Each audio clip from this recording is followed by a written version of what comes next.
This is Tom Rust for TRSB Sports. Today, delighted to be joined by Rhodri Giggs. Mate, thanks ever so much for coming on. How are you? No, yeah, good. Just talking before we come on and saying the weather's changed, so it's causing havoc with my handicap. But other than that, I'm good, mate. Yeah, no, mate. It's the weather's been awful. We had a few technical problems as well, and my tech man's off to Spain next week. So honestly, I don't know how I'm going to do next week, but hopefully, things will be going. It took me half an hour to figure it out. I got here at 7:05, and what time are we here now?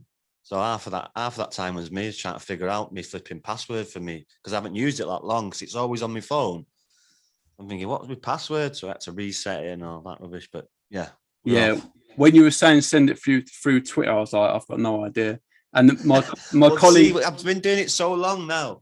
People just send it through like DM on Twitter. Like it's usually StreamYard because they've gone back. Zoom was easier for me. Yeah, StreamYard, it's gone to StreamYard now. So, but yeah, I'm not really the most tech savvy person in the world. Oh, mate, same here. But listen, mate, we predominantly on this channel up until this point have mainly really spoken to professional boxers, coaches. It's great to get them on to talk about their journey in their particular sport. And also as well, it's great because they, of course, need to sell a lot of tickets to even fight. So to get you on here tonight, someone completely different, it's a pleasure. And I see you've got your own channel as well. Oh, yeah, well, I've been doing it for a bit now. Shoot the Defence. Oh, we must have started in 2014, 2015, I reckon. So, and then the recent, I've just started one with Rhodri Giggs on football on a Thursday night. Probably 30 episodes into that now. So, yeah, I'm used to it now. So, pretty normal. What do you do then? Do you review the games from the weekend? Just review the games from the week, football stuff. Yeah, it's all football. It's funny, that's how we started actually. Me and my colleague Shane, we started about 6-7 months ago now. We were just going to review the games from the weekend with the intention to get people on, starting with boxers. And it surprised me actually how accessible people are. I think with modern like social media now, Instagram, like just how I reached out to you. Obviously, I don't know you personally, so I wasn't sure whether you'd even see it or respond. But yeah, modern technology is so easy to get hold of anyone. Yeah, some people probably see it and ignore it, but you know, I'm just like I say, I'm happy to come on. It's what I do. It's like, and to help others as well. Obviously, yourself, you've been doing it 6-7 months, so yeah, I don't mind. To be honest, I'm not a big, massive celebrity. I'm not a celebrity at all, so I'm happy to come on and talk to you. Yeah, mate. No, and we love doing it. We've met some great people, and it's just great to get people on here to talk about their journey. What do you make of the landscape of the football at the moment, the Premiership? You've obviously got City, you know, an amazing team, a world-class manager. Liverpool winning the league, you know, was it not last season, season before, first time in a long time. Man United, you know, just trying to do their thing, but they don't seem to be getting anywhere at the minute. What do you make of the landscape?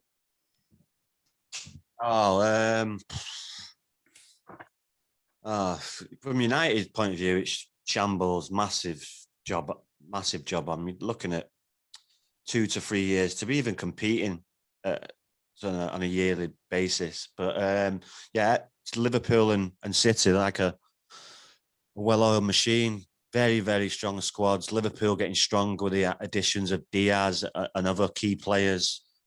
And City are just City. You know, they've brought a £100 million player in and not missed a beat. And yeah, my tip's been City, but you know, Liverpool are looking really strong. So we'll have to wait and see on the weekend because it's a massive game, and whoever wins that, I probably will go on to see it to win it probably. But it's a massive game.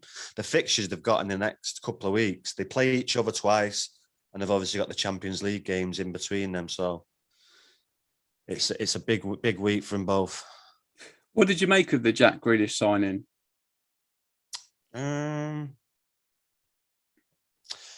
It's a good signing. I would have took him like in a heartbeat, but I just think he doesn't suit City's play.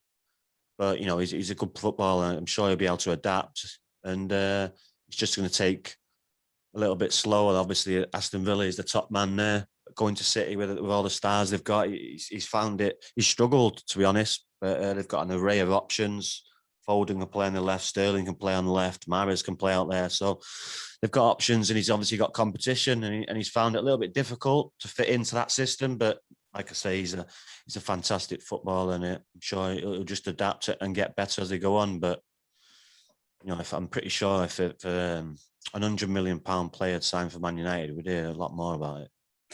Yeah, I feel like City always seem to find a way. I was someone that was saying at the time they didn't really need him. I don't know why they just didn't put all their eggs in one basket and bring Kane in, because I feel like him going there with the amount of chances that they create, he'd just be banging in goals every week. Yeah, and he looks like he's getting better and better now. At the start of the season, he looked like he didn't fancy it, but now, he's spraying 60-yard balls, scoring goals, setting up goals. Yeah, it looks really, really good at the minute.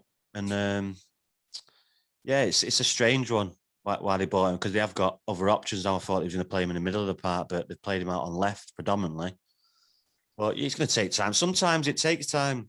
He's come from Aston Villa, coming to a bigger club than City. Well, arguably a bigger club.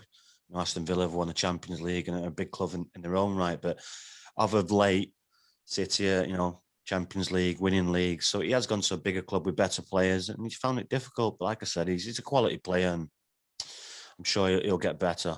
What team do you actually support then? Is it United? Yeah. And what do you think they need to do? Because since Ferguson, I know, difficult question, but since Ferguson's gone, I feel I'm a United fan. I feel like for many years we were spoiled. It was almost like, what are we going to win this year, or how many trophies? We've tried with the experience, bringing Mourinho in. We've tried, with younger people like Solskjaer. And when you look at the names on paper, got some world-class players. And if you're, a manager looking in, you think, blimey, I'd love to get in there and just have that talent at my disposal, but just can't seem to get it going. And when you see City going from strength to strength, Liverpool bouncing back, I'm sure Chelsea, there's a lot going on, off the pitch, but they're really strong under Tuchel. I just don't know what United can do to get back, because like you were saying, I think if you look at them both clubs, they've had structure and consistency with the manager, which takes time. Where United have just seemed to throw money in it and bought players in that don't fit in to the team they've already got.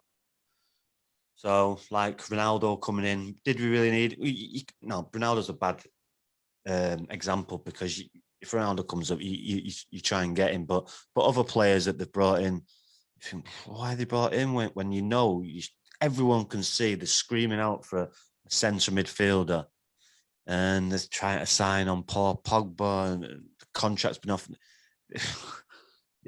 Just need to get rid of a load of players and just press the reset button. But they need consistency. They need to bring a manager, and the next manager needs to come in and just have a system and have some structure. And it starts from the top. It does start from the top. So, but it's not an easy fix. It's not an easy fix at all. And looking in as well, it looks like when you look at City, Liverpool, Chelsea, it looks like that, with their managers, they would literally run for a brick wall for them, leave everything on the pitch. Yeah, well, and United don't seem to have that. Mostly walking, some of them, and it's embarrassing. I can name names, and it's just, and these are big names, and they're walking about the pitch, and they're getting hundreds of thousands of pounds a week.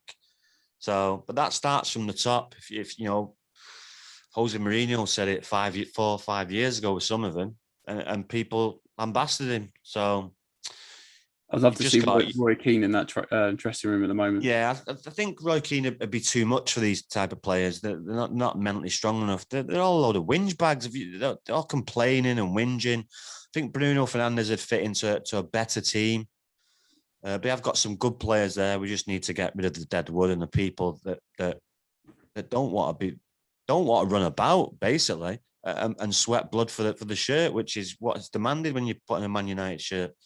But there's so many players that need to go. There's over 10 or 12 players over the age of 30 years of age. That's not good. So, I need to trim the squad. And it's amazing, really, the amount of money we've spent. It's scary. It's over £1 billion in the last 10 years since Fergie left. And the quality is just, from what we've witnessed, like you said, we have been spoiled. We've grown up with, I've grown up with just winning, watching United win. Started watching them in 1991. They come second to Leeds, and then they've more or less come in the top three from till Ferguson left, and then from that, it's just been, player after player, bad decision after bad decision, and it all starts from the top. And a debate we often hear, and a debate that I've had on nights out in pubs or on the way home from work or wherever, Cristiano Ronaldo or Messi, if you've got your own team and you've got one space left, who are you going with? At the minute, Ronaldo. But overall, like, on their top day. Oh, right. Okay. I'm still going Ronaldo. Probably because, he's done it everywhere he's been. I think if Ronaldo, just imagine the amount of stick Ronaldo would get if he just scored 2 goals. He scored nearly 20 goals and he's still getting stick. Imagine if he scored 2 goals. He's incredible. In a so-called pub league.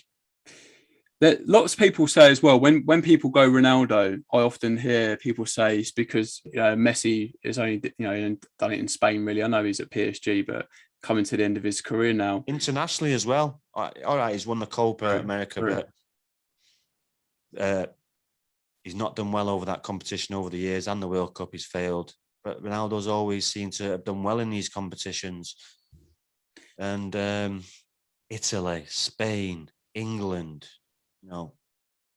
Wherever he's gone, he's done the same.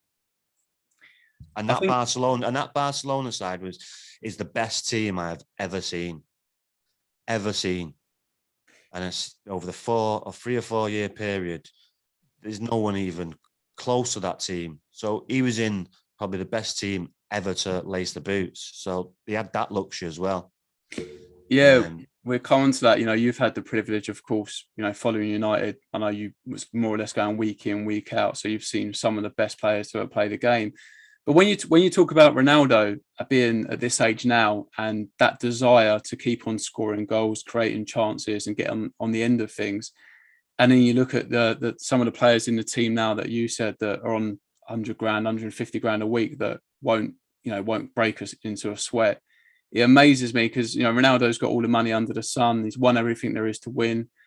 There's nothing left for him to prove, but still at this stage of his career, he's just got that hunger, the desire to keep on scoring. It's amazing. Well, that's why he joined. That's all the players and teammates around him when he joined. The first time he joined, he was growing into a dressing room where teammates, all it was about was winning, not social media, not modelling stuff, not doing all this other crap. It was winning on the football field.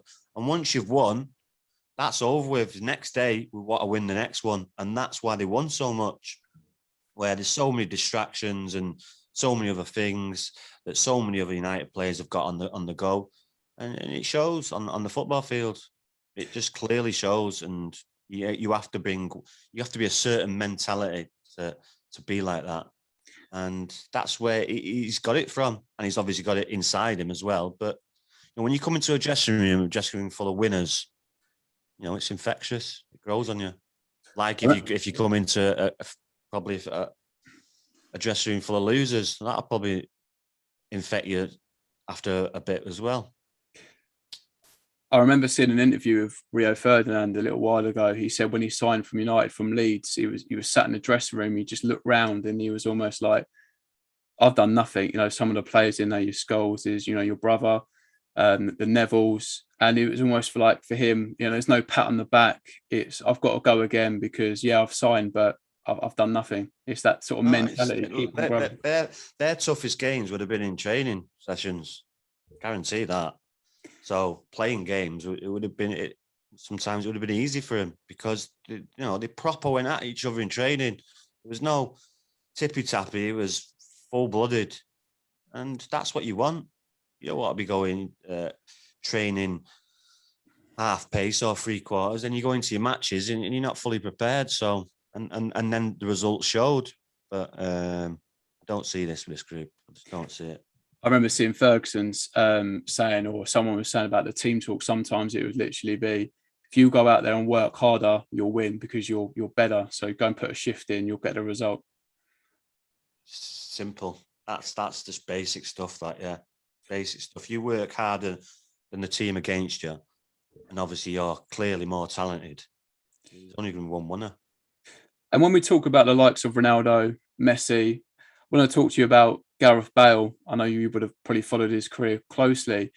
I know he's, had injuries throughout his career and he's not always gone his way at Madrid, but on his day, is he involved in the same conversation as them two? Oh, that's a difficult question. On his day, on his day, yes, but these guys play every week. They don't pick injuries up. They're freaks, absolute freaks. 40, 50 goals a season for years. So yes, on the both on the highest level, that basically all three of them are unmarkable. 1-on-1, sometimes even 2-on-1 in the peak, because they just got so much skill and pace and strength. But yeah, not on quite on that pedestal, but not far behind. Not far behind.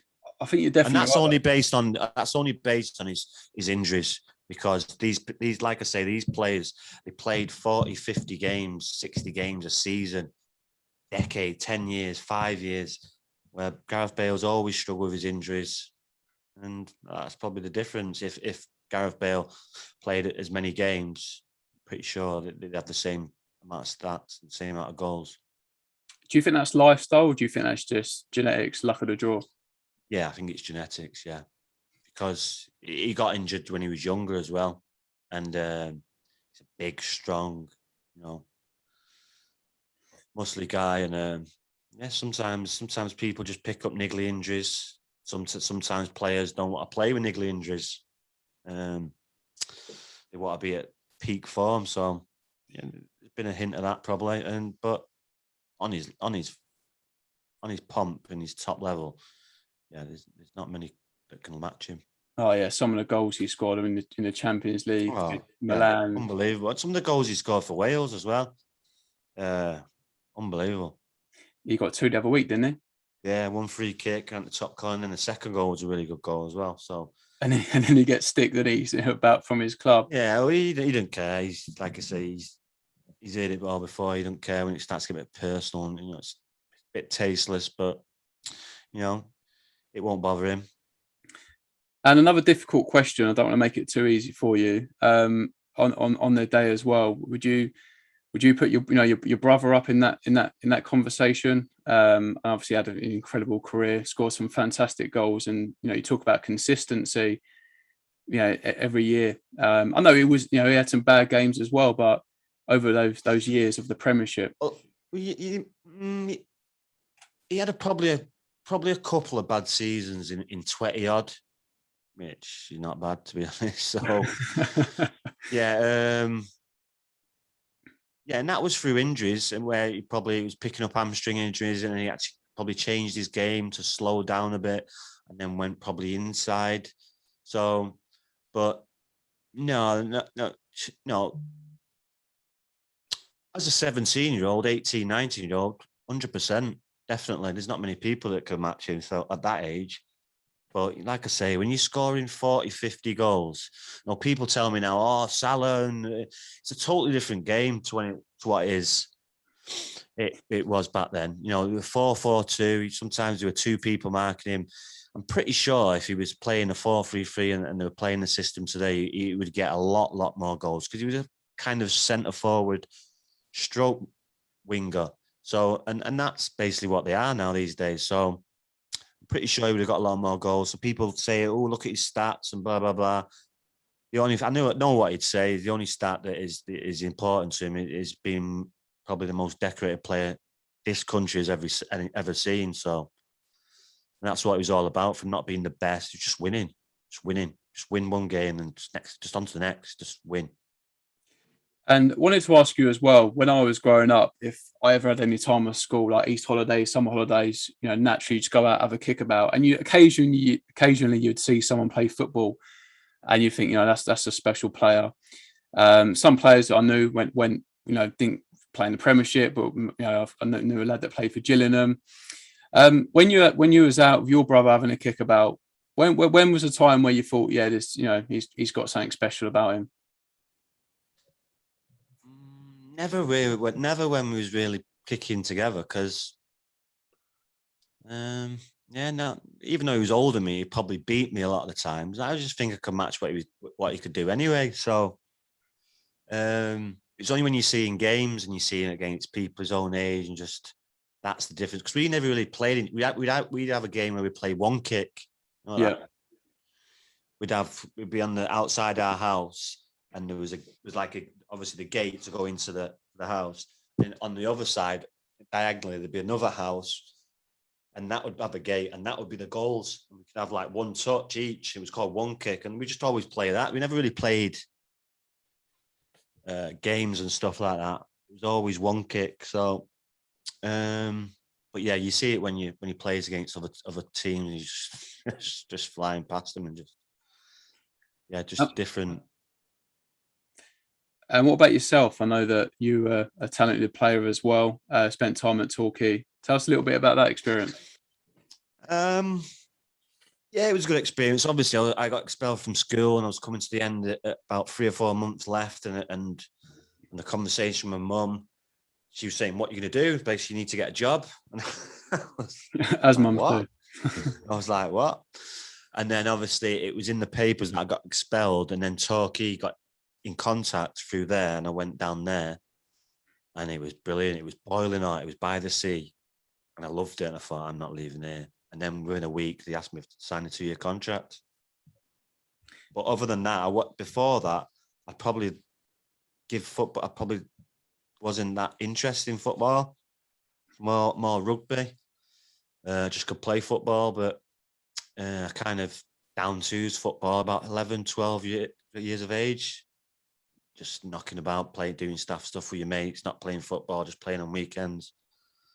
But yeah, when I went to Torquay, I thought to myself, not working, not getting a job, and do this every day. So yeah, just knuckle down, and then after a week, they asked me to sign 2 years, and yeah, it was good. And was it always, when obviously your brother started getting in, in the United side, and you were growing up, was it quite hard? Did you feel any sort of added pressure to, become? No, not really, not really. When I went to Torquay on trial, they gave me a fake name. So my name was Rod Jones. Yeah. It was like 15, 16 years of age, acting like a secret agent. So after about 4 or 5 days, I think someone found out. I don't know. I can't remember. It might have been in the second week. But yeah, it was just weird, going somewhere on trial and your name was something else. Was you conscious of messing up in a way because you knew it would be, any other 15, 16-year-old would, making mistakes, it's dealt with, but for yourself, obviously completely different. That's the life I was living. That's the cards have been dealt, and I just had to deal with it. And how did things end up at Torquay? I ended up getting sacked. I got in some trouble there. I was getting into trouble there, and I ended up getting moved in with the chairman's daughter and his family. We used to go to the chairman's house on a Sunday, and he used to have this big, massive wallet with loads of money in it. And I ended up taking some money out of it, and I told one of my teammates, and he ended up getting in trouble, and he dobbed me in and ended up and they let me go through that. They did ask me back, but I was never told. So, but yeah, that was after about 7 or 8 months. Then I was back in Manchester then. Is that a regret of yours? Yeah, big regret, yeah. Probably the only, probably got 2 or 3 regrets, and that's one of the main ones, yeah. Such a young age though, isn't it? We all make mistakes growing up. No, but after that, my football fear, that was it. I wasn't interested.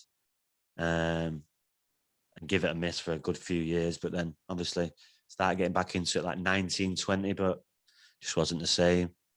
At 15, 16, I was playing, I was doing well, I was just getting better every day. Close to the first team at 16 years of age, and just ruined it. Yeah, so it's a big regret. But we live and we learn, and yeah, that was it. So what happened after that? So obviously, I imagine you probably go back to Manchester, tail between your legs. Went back to Manchester doing odd daft little jobs. Daft little jobs, and then about 19, I ended up going to Scotland for a few months playing football, then come back, and then within a couple of months I was living in London as an estate agent for a couple of years. Loved it down there, and then come back, probably ended up in Manchester. Got stitched up by a reporter when I was in London, and ended up getting sacked and had to come back to Manchester. And then within that, about 6 months, I was in prison, caught up in a fight. Yeah, when I've heard you talk on other interviews about your life, your journey, it seems like when you talk about London, it was one of the happiest times of your life. You seem like you was away from it all. London, huge city, not as many people probably would have known you, and you sort of say that they didn't care as much, and you were earning good money, young man, company car, renting out houses.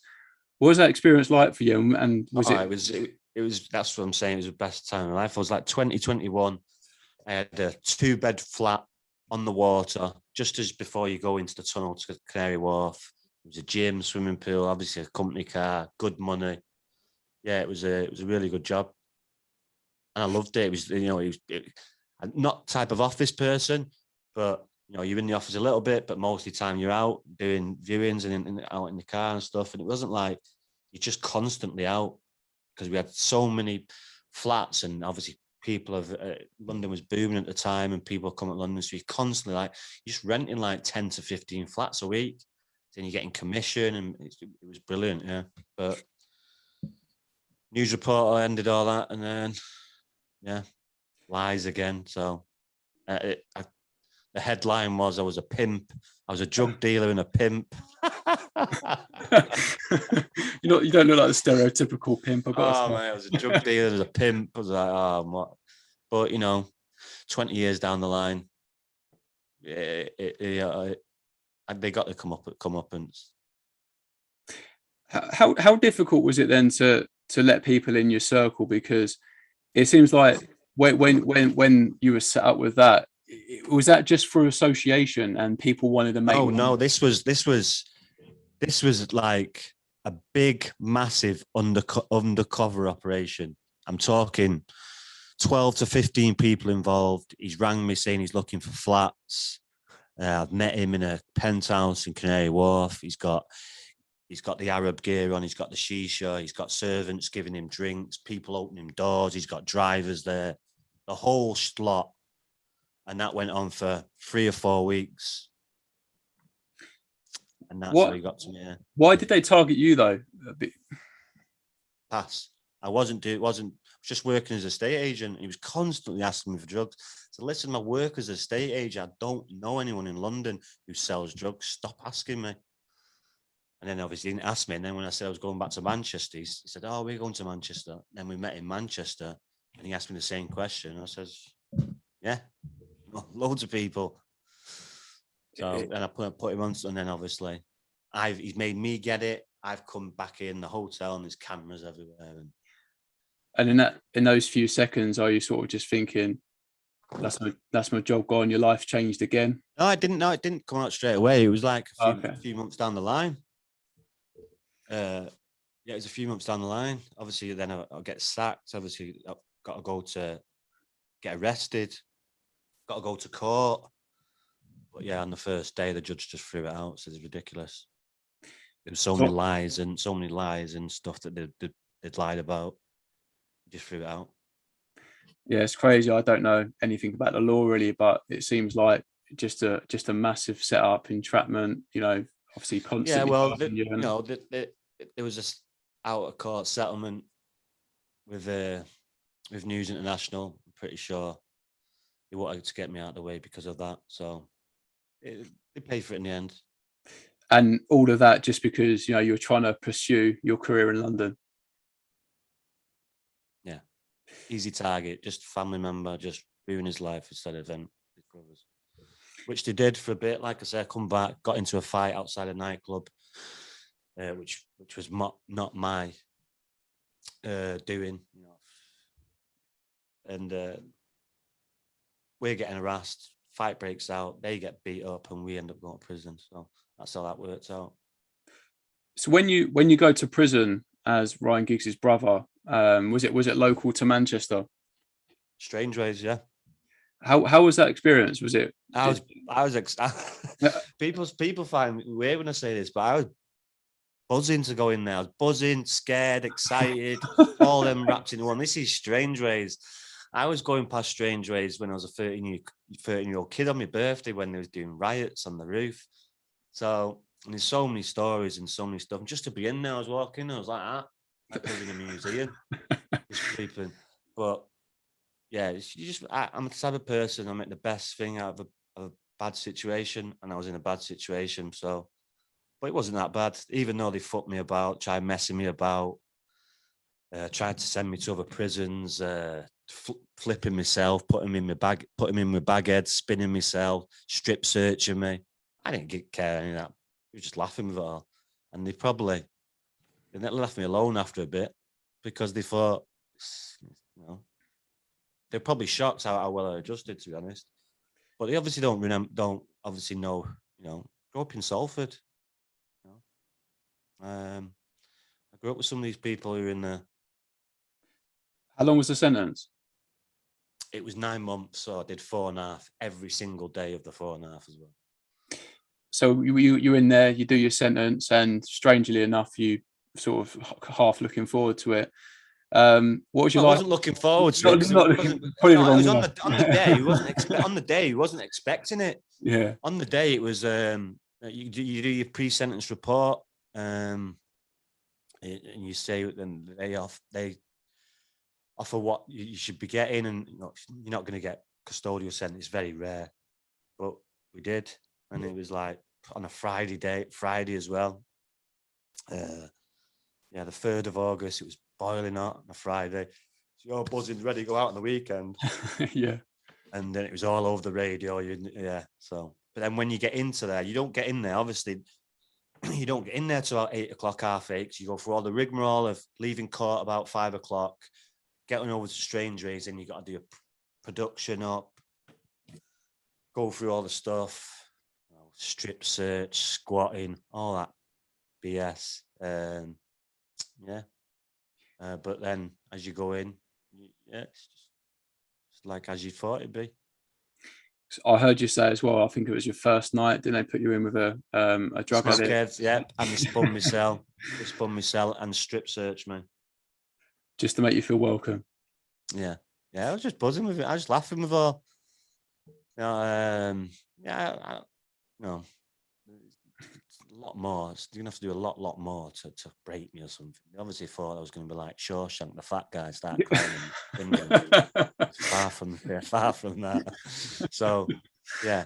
Even the crackhead when they strip search him, even 3 or 4 hours later, he pulled it out of his ass and started trying to smoke it. I went, mate, if you smoke that, you're gonna lose it. You have to wait till I'm asleep or something. So he must have smoked when I was asleep, but he wouldn't do it when I was awake. So after you do your sentence, you come out.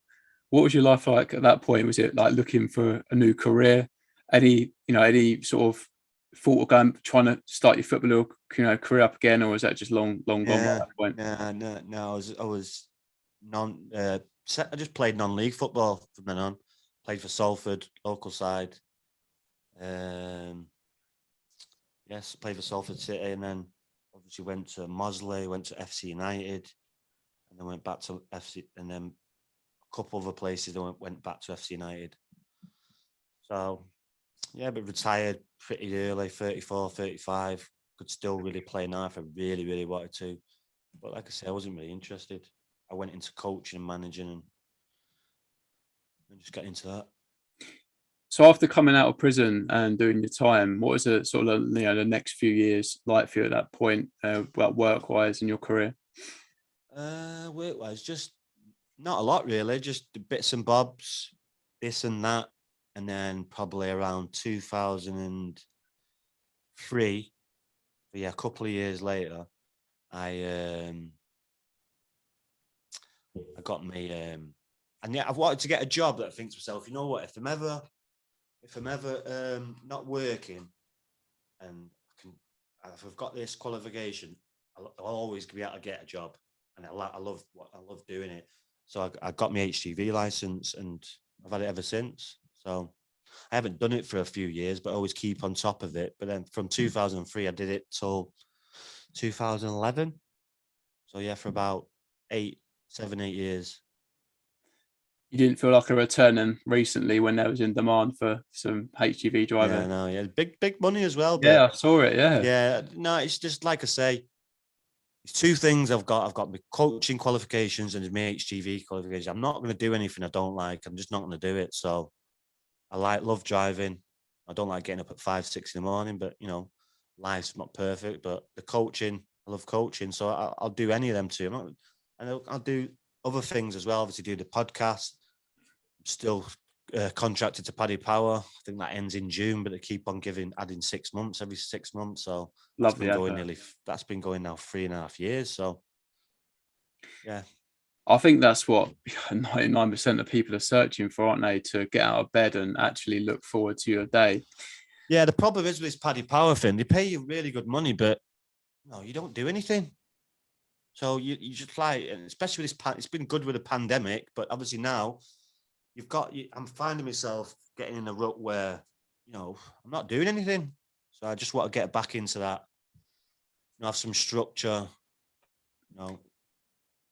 And as we were saying at the beginning as well, when we initially spoke about arranging this, I think you're about to play around the golf, and obviously the weather's turned pretty shit at the minute. So not like you can even get out on the golf course much at the minute. I was supposed to play today at 2:20, but I was running late, and then it was in Stockport. I probably might have been late for this, so I had to pull out last minute. But if it was sunny, I would have gone, no doubt about it. Because it was probably a bit windy, I probably thought, you know what, I'll leave it. And when you were inside as well, when having difficult moments, I think for a lot of people that think about football players earning a lot of money, I think that they'd think naturally be quite quite generous. How was Ryan with you, like financially? Because I know personally, if I was on that sort of money, I think I'd want to probably do my utmost to help my family out financially. Was he quite generous in that respect, or was you almost like, I find my own way, I'm not looking for handouts? How was that?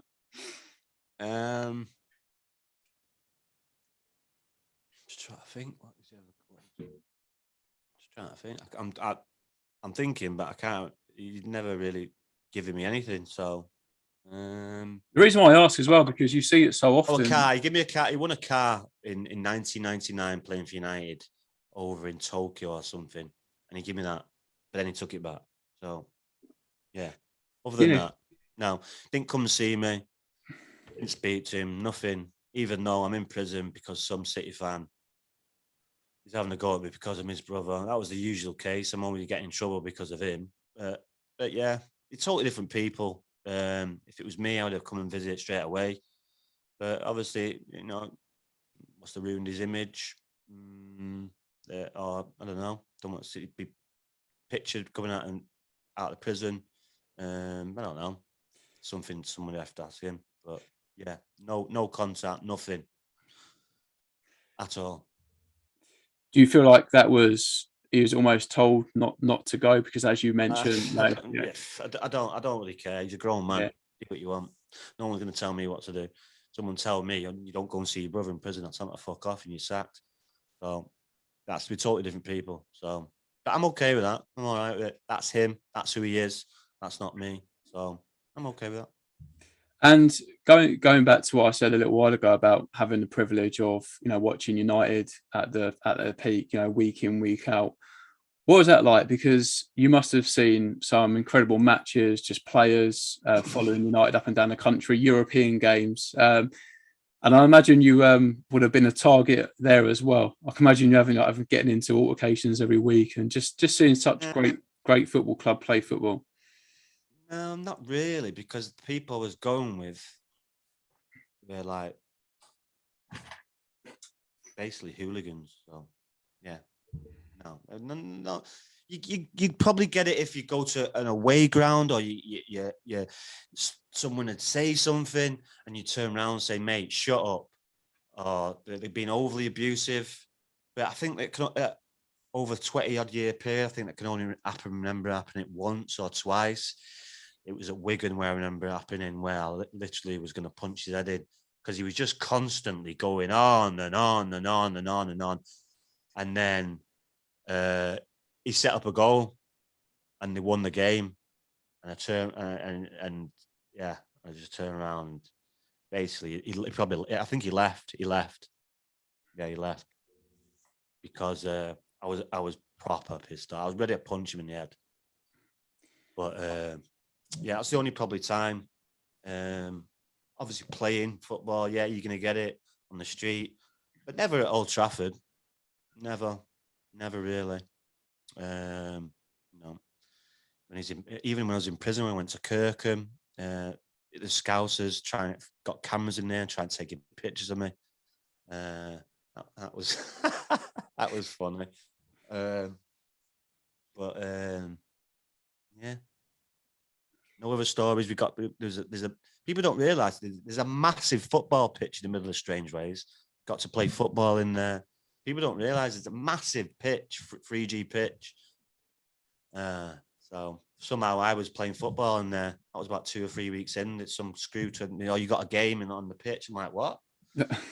And yeah, played a pit game there. Yeah, Kirkham was an open prison, so you're working, and then you're getting fed good food. It's obviously in the summer, so it was nice. I loved it, mate. It was come out healthy, fit, eating free.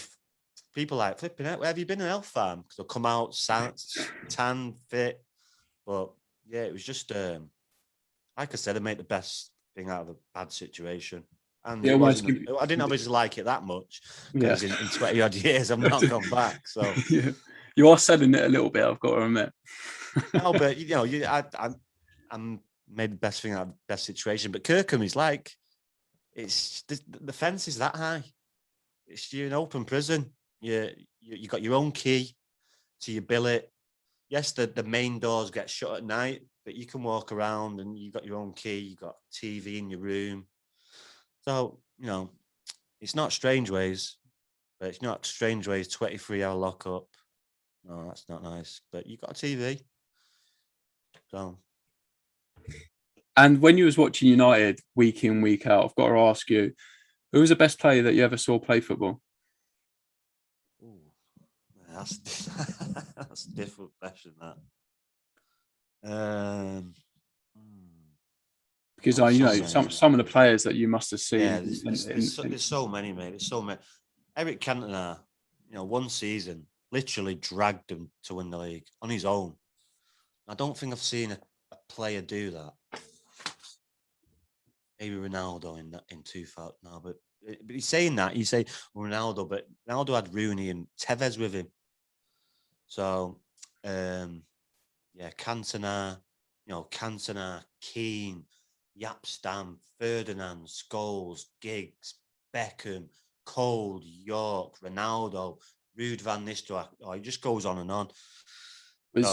Was you there when big Ronaldo scored the hat-trick against United? Yes. And he got a standing ovation as he was going off 1-4-3. Yeah, it was there. Beckham was a big hoo-ha. Beckham was he going to go to Real Madrid? Or he's not playing because he got dropped for the game and come on and scored. And that was the beginning of the end of Beckham. Yeah, when it was at that game, 2003, 2002. And I think for a lot of people, they think, like David Beckham, superstar. I think he, it was almost at that time they weren't just footballers. They unbelievable player, unbelievable. could play centre midfield, left wing, right midfield. But he was a centre midfielder growing up. But obviously, when you got Keane, Scholes, but he was put out on the right because obviously his crossing and his passing ability. But unbelievable player, unbelievable. What he could do with a football, his passing, his range of passing, daisy cutters, 70-yard balls, whipping. But he just, could head it, could tackle. Wasn't the quickest, but would run all day at a certain pace. There's only certain players at United that, have you ever heard of the bleep test? Yeah. Certain players that would run it to the end of the tape. So, and Brian was one, Beckham was one, and I think Dwight York was the other. Just freaks. And what about some of the European nights? Because like the likes of Zidane, players like that, the big Ronaldo. Yeah, Zidane was probably the best player I've seen play live. Although Ronaldo was good, but Zidane, when I watched him, he was just so silky, never gave the ball away. Big guy as well. So good with his feet. Kaká one day when he come with AC Milan was brilliant. Go back to Montpellier with the Colombian guy. What's his name? Big blonde curly afro. I'm trying to remember. There's so many good players over the years. Romario. But yeah, the 99 was the year, because I only missed one game that year. I didn't go to Bromby away, but all the others, I went to Juventus away, AC Milan away. I was at the semi-final of Aston Villa. I was on the pitch after the game. If you see the cameras, pan to our kid, I'm probably the first or second person to jump on him. So yeah, it was a good year that year. Like I said, the Juventus one was scary because we were getting pelted with rocks. People were getting stabbed up the arse outside Inter Milan. But yeah, it was a memorable year that year. Obviously, you won the treble as well. And when you travel to games, would you travel with the team, or would you make your own way to? No, the only time I've ever travelled with a team is when I've gone with Ryan on a Wembley when they're in the cup final. When in a cup final at Wembley, I've been on the train twice. I've done it. Both times I think they were Carling Cups. Yeah. And what about other than that? We'd never travel with a team. They'd always go a day before, and I would always be with my friends or with my mates. So yeah, I'd always be with my mates because obviously they're United fans, and yeah, we'd obviously into Milan. We went there for a week. The Juventus trip, I did the day trip, so got up at 6 o'clock in the morning, got the plane there, get there at 12 o'clock, spend the whole day there, watch the game, and then come back straight away. Did that at Moscow as well, the final 2009. But yeah, the Juventus game was every time they scored, pelting rocks and stones, but the Barcelona, we went to Lloret de Mar. We stayed for 7 days at Lloret de Mar and just travelled to Barcelona for the game. That was unbelievable. But yeah, it was such a good year, such a memorable year. Yeah, I wanted to ask you about some of the best games you've been to. Obviously, you touched on a few there. You must have some just incredible memories to watch them at that time. To miss one game in that '99 season, such a brilliant team. Can't get you on here as well without asking you about Paul Scholes and how good he was, in his day. Yeah, the best, the best, and what he could do with a football. It's just how he could create space, his touch, his awareness, his goals, great goals he scored. Just an unbelievable player. Just an unbelievable midfield. You think about it, no one could touch that midfield. No one. You've got world class. I don't care what anyone says. All four of them are world class, but world class players. Beckham, Giggs, Scholes, Keane. There's not a quartet midfield in the world that would be better. And when they talk about Gerrard, Scholes, Lampard, of course, you had the pleasure of watching Scholes play for a long time. Yeah. What's your who'd you be picking out of those three? It's a difficult question. It's such a difficult question, that, because Steven Gerrard is literally the perfect footballer. He can do everything. He can run, he can tackle, he can head it, he can defend, he can attack, he can pass, he can score goals, he can create goals. He's a leader. So you have to put, even though I don't want to, you have to put Gerrard just above. But for me, Paul Scholes is the best player I've ever seen. So obviously, I'd have to say Paul Scholes, but Steven Gerrard was a very, very good player, and obviously Frank Lampard was a great goal scorer. But yeah, it'd be Paul Scholes, Steven Gerrard right behind him, and then Frank Lampard. Yeah, I think just to think yourself that them three couldn't play football is just ridiculous. Just ridiculous. What, for England? Yeah, it's ridiculous. Yeah. How them three weren't molded to be able to play with each other is just bizarre. Is just unfathomable to me, because the only one that can't play holding midfield really is Lampard. Gerrard could. Scholes made, at the end of his career, was the quarterback of United in that position. So yeah, it's just bizarre that they say, "Oh, you can't play." Even Gerrard and Lampard, you can't play. Of course you can. Of course you can. But all right, Lampard can't be a defensive midfielder, but he's an intelligent enough footballer to know it. If Gerrard's going, I say it's that simple. Yeah, honestly, it's a shame. I think equally they're incredible all in their own right, but yeah, unfortunately, they still wouldn't have got anywhere, mate. Because the problem they had is that they weren't united as a team like this team is. The England team is. The Island, the Liverpool, the Chelsea, the United players, the Arsenal players. It run deep and it was personal, and obviously it showed because they didn't come together in England sides. And you think of them England teams, Terry, Cole, Ferdinand, Neville, Scholes, Lampard. It just baffles me how they didn't win anything. Because now I know why they didn't, because they weren't united as a team. They'd have little cliques, where this team is all united, and that's down to Gareth Southgate. He's done all that. Yeah, to be fair to him, he's come in, and I think he's doing a good job. Obviously, semi-finals, finals, and hopefully later on in the year we may go all the way. So at that time of your life, I know you obviously done your time in prison. You come out, you found yourself a career that you said you were enjoying. You seem quite sort of settled in your family life as well at that point. Say that again. I was saying, after you've done your time in prison, you come out, obviously following United closely, obviously in a relationship. How was your family life at that point? Yeah, it's all right. Yeah, like I say, in 2000, when I come out after messing about in 2003, I got my HGV license, and I'm just working, head down. And I know that you've spoken a lot about when you found out about your brother and your missus at the time, and I think that you found out of your mum turning up at your home. And something that strikes me throughout the whole interview and seeing you on other ones as well is that you're mentally very resilient. How did you deal with that tough time in your life? Because when I first heard about it, I was only 20, 21. And when I think of it now, married with children, I don't know what I would do. But for yourself as well, I know it happens, but it wasn't the case that it was just your business at the time. It was in every newspaper, every media outlet was talking about it.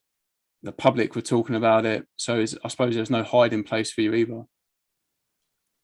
No, there wasn't at the time. It was a frigging nightmare, because there were camps outside your house. So I ended up going to Wills. It's just stuff through your life has shaped me mentally to deal with that kind of stuff. Thankfully, and it still wasn't easy. But what are you going to do? What are the options? Kill myself? I'm not going to do that over someone like her. No. So, or him. No. So you just bite down on the old gum shield and try and get through it the best you can. And it was difficult. Probably took a good few years. But after that, yeah, fine now. I can talk about it. Obviously, don't want to go in details because I've talked about it so many times. I told you that before. But yeah, it was just something like, say, you had to bite down on the old gum shield and just deal with it. But the most difficult thing was obviously not being with your kids, because you settle down, you're married. I think, right, I'm only going to get married once, I'm not going to do it again.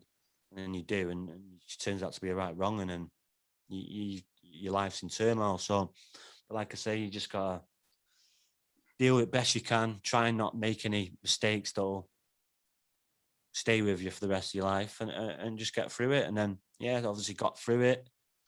And then just moved on, and then this Paddy Power thing come, and that even helped me on further. So it kind of put it to bed and make a bit of a comedy out of it, make a bit of a laugh out of it. So on my expense and his expense, and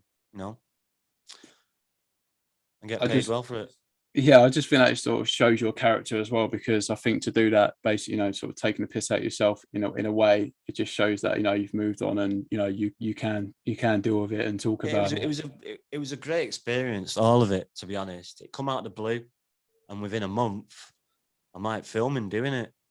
Oh, was it a couple of months? Maybe a couple of months. But you go through the stuff of it's not like just to turn up and do stuff. I was going to acting school. I was going through rehearsals and all kind of stuff. So, and then when you turn up on set and there's like 100 people there, trailers, lighting people, cameras, and it's just a bit. It was a bit overall. What's the word? Overwhelming. A bit overwhelming. That was the word I was looking at. A bit overwhelming at first, but yeah. What I did, I was nervous before it, and what I did, I went. It was. I think it was at the Monday. I think I was nervous, and I went out on the Saturday night. Always a good idea. I went out the Saturday night, and I think I didn't get back to like 9:00 Sunday morning. And I was like minging. And the first day we was outside filming the car scene, when we come out of the house and drive away. Yeah. It was freezing. And it was a good experience. Something that strikes me as well is it almost seems like, in a way, you were a victim, of being a victim. I know you haven't spoken to your mum for a long time, obviously Ryan. And those are sort of generally the people that you'd normally turn to when there's some adversity in your life. How did you? I know you went to work. How did you rebuild? And after all of that, and finding out, not even from your partner at the time, just given a paper from your mum at 6 o'clock in the morning. It wasn't my mum. It was her mum. Oh, sorry. Yeah, it was her mum. She'd come with her mum and her sister. Sister stayed in the car. Yeah, it's just. All they're trying to do is just put it to bed. Now I look back at it, all they're trying to do is just, keep it quiet, just make sure, he's all right, he's okay for now. But after, everything after a bit, it just goes back to normal. So, but yeah, it was just, it was difficult. You've obviously got good friends to help you through it, but it's just difficult. You're basically on your own. You're on your own. It's just you just got to try and get through it the best you can. And did you ever speak to your brother after that? Was there any apology? Did he try and speak with you and put things right, or even there was a few times I spoke to him, obviously every day after it happened. He was in Spain trying to get me out there, but no, I wasn't having any of that. And just bullshit, basically, just saying what you wanted to hear. All words, no actions, just, yeah. And I know it's been a long time now, and if he was to call you or turn up on your doorstep, would you want a relationship? Yeah, I'm like I say, I'm not no problem to it. I've moved on now. I'm just not going to go out my way for anyone. Yeah, for me, I feel like pretty. I don't know if you get a lot of credit. Obviously, people message you or your friends, but I think for you to come through it incredibly resilient and No, but it's, you get. Sorry to interrupt me. You get that. Right. Even now, you get that. He's still my brother, and you still get that brother protective. And even though he wouldn't be the same with me, I'm okay with that because that's him, and I'm comfortable with that, knowing who I am and knowing who he is. But he's getting some stick at the minute, and I feel like I kind of want to stick up for him, but I just need to hold my horses a bit. But yeah, it's just people forget what someone's done over their career and one bad thing and they jump on it. Is it really, really, really, really, really bad? No. Is it unacceptable? Yes. If it comes out what it is, but these days you're found guilty before you're innocent, not innocent before you're guilty. So but it doesn't look good, but we'll have to just wait and see. But yeah, it's just people. I don't have people giving him stick or having digs at his football career. I'm just not having. I just don't put up with it. Yeah, I think for me, that just goes to show what sort of bloke you are when your brother's done that to you. I don't know, you've moved on. As you said earlier, you can speak about it now, and maybe it was a good thing you didn't see him only shortly after it happened. Who knows? I think I heard you say if he was in a car, you probably would have run him down. But for you to say that, for people maybe to be in wherever talking about his football career, for you to sort of jump on the defensive. It's just like this Hall of Fame stuff. This Premier League Hall of Fame. There's 4 people inducted, and you've got someone who when the Premier League started, he was in the first year, played in it for 20 odd years, has 13 Premier League medals, and they put Alan Shearer and Thierry Henry before him. It's just, that to me is not putting him in because he's got a court case, but it just wrangles me, stuff like that, because, and I can separate his personal to his football career. Yeah. Even though at a certain amount of time now, over a certain year period, if a football game comes on, I won't watch it because I know what was going on in that. Do you understand what I mean? Yeah, of course. So I won't watch it. But you can't tell me, his football career or how good he was. It's just no, just no. Did you have your suspicions then? Because from speaking to you for the first time, you seem incredibly switched on and know what's going on around you, or is it almost like love's blind in a way? No, probably 3 years before, but my mum kind of talked me down to it. And have you spoken to your mum since? No. Well, yes, bits, but I haven't spoke to her. How long was it now? Probably 7-8 years. Yeah, just amazing, really, because again, got a 7-year-old child she's never met. Got a 21-year-old daughter she's never met. Got another son that she's not seen for 7 or 8 years. I'm not missing out. She's the one missing out now. So no skin off my nose. I'm like I say, I've moved on. My kids are happy. My daughter lives with me. My son's staying at mine at the minute, and I see my youngest every day on a Saturday. I take him to football on Wednesday, Thursday, and Friday because I'm the manager of his football team. So my life didn't skip a beat. Did you find it hard to trust after that with relationships? No. You know the people that you're dealing with. The selfish people. You've got to be mentally strong and not treat, even though you want to and think that, you can't treat everyone the same and just give them, and be strong enough to it's a normal relationship, and if they do it again. I'm pretty sure if and anything like that ever happens again, I'm pretty sure it's not going to be that extreme. But if something falls out, I'll be all right. I won't be jumping off any bridges. So, but we'll just have to wait and see. I've been single now for about 4 or 5 years. So, yeah. Any single girls out there? No. Okay, Slide into. I'm hard work though. So this is what I'm saying. You get to an age now where you're so comfortable and yeah, you really want to get into a relationship, but you know, if it happens, it happens. But you just don't. I'm not just going looking for it. You just, you know, kids at the minute, and then if anything happens, it happens. Yeah, something from again, you know, seeing you in interviews, it's clear and obvious that, you know, for yourself now, it's just about, you know, your children and looking after their future. Yeah, that's what it's all about. So you probably neglected the first couple of few years, through whatever state you're going through or whatever mentally stuff you're going through. But now, you know, like I say, my daughter, she lives with me. She's lived with me for a few years now.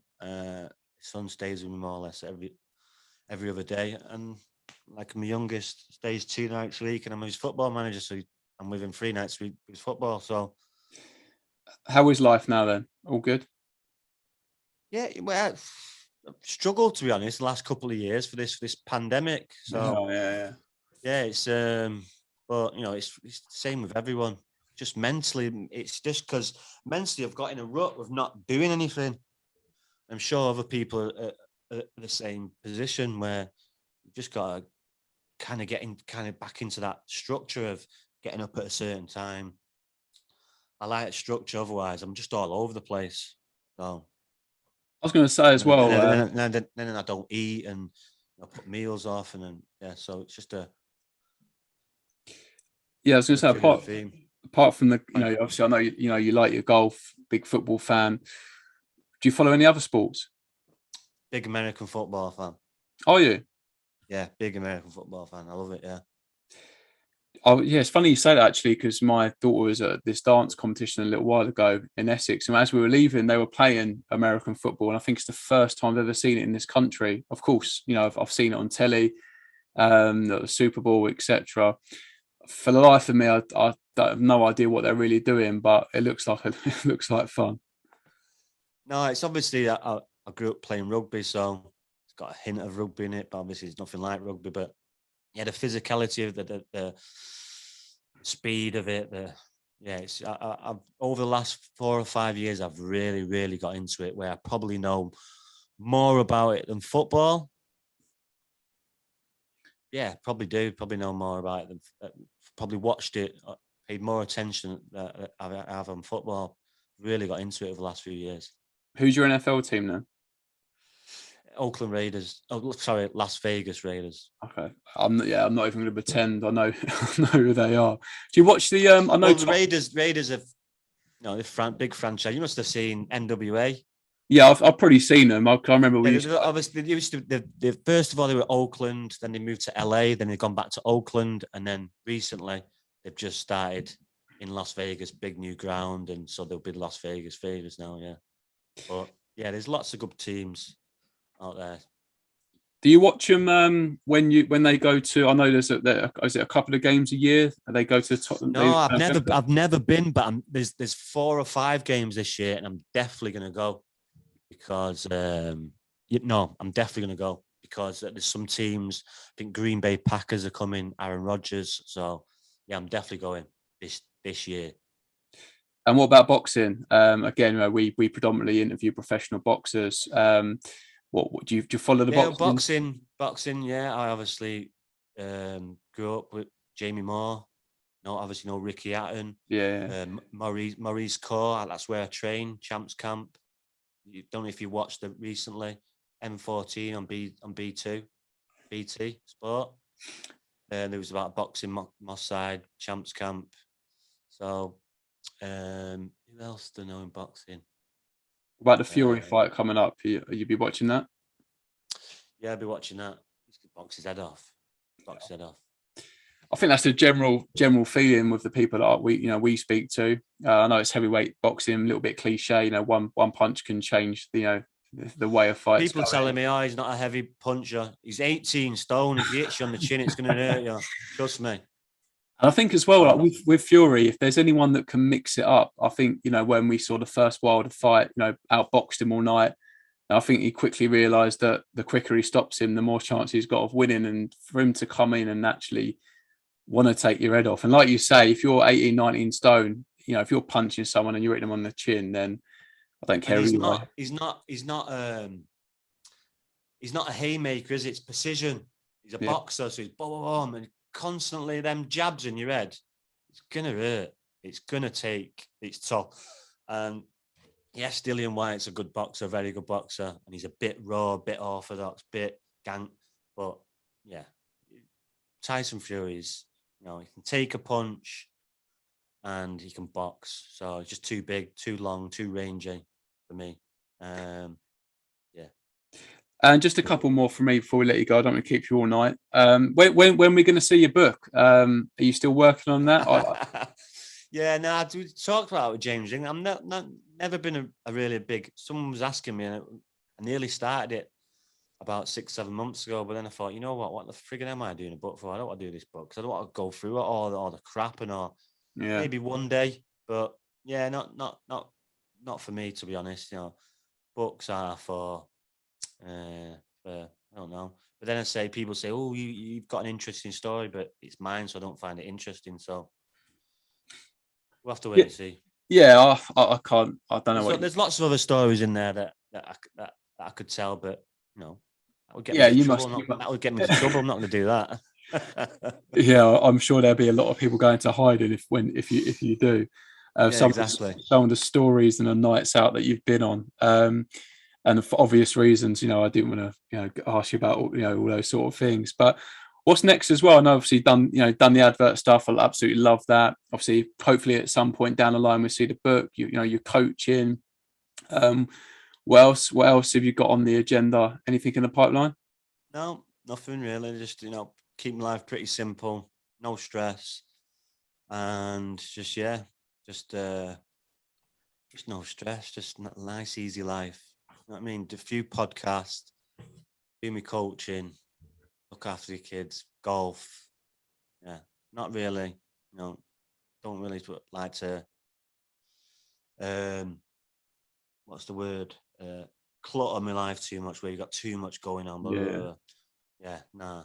So where's the best place to find your podcast? I know it's on YouTube, but is it also on other platforms? YouTube, Facebook, Twitter, Instagram.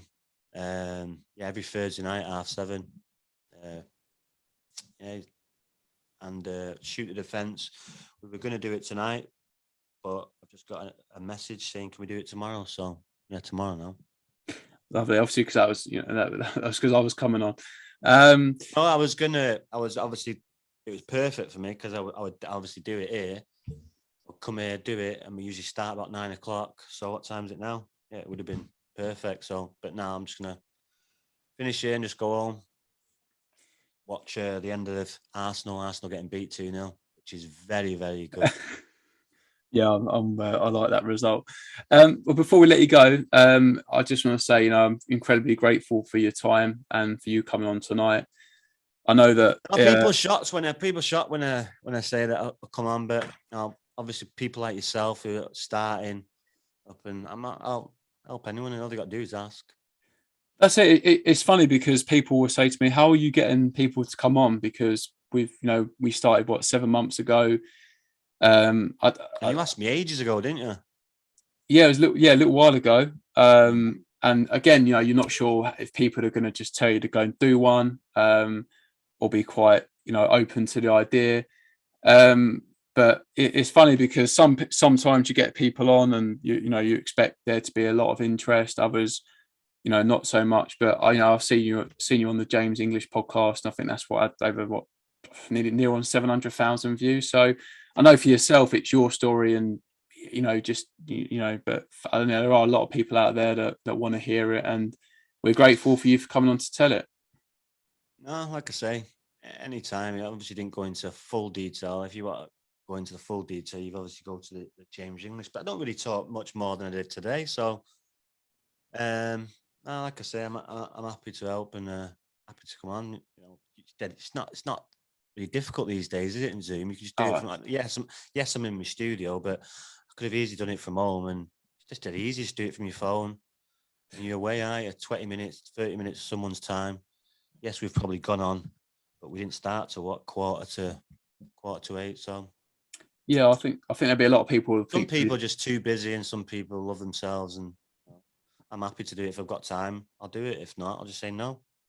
100%. Well, listen, it'd be good to get you on at another point as well, maybe before the beginning of next season, maybe even at the end of the season. Because again, we started the channel. We were reviewing the football on a Monday from the weekend results. So it'd be good to get you on get you What back. do you mean we?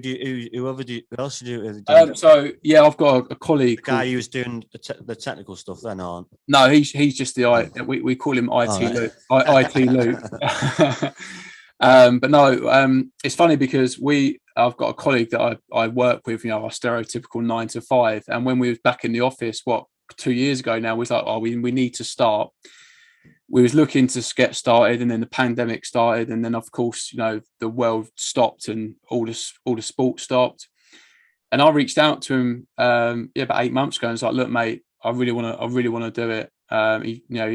He was up for it. So I suppose I needed to find the right dance partner, and he's pretty easy going. And so what we do a couple of interviews a week. I interview a couple of boxers, he'll interview a couple of people, put them on throughout the week.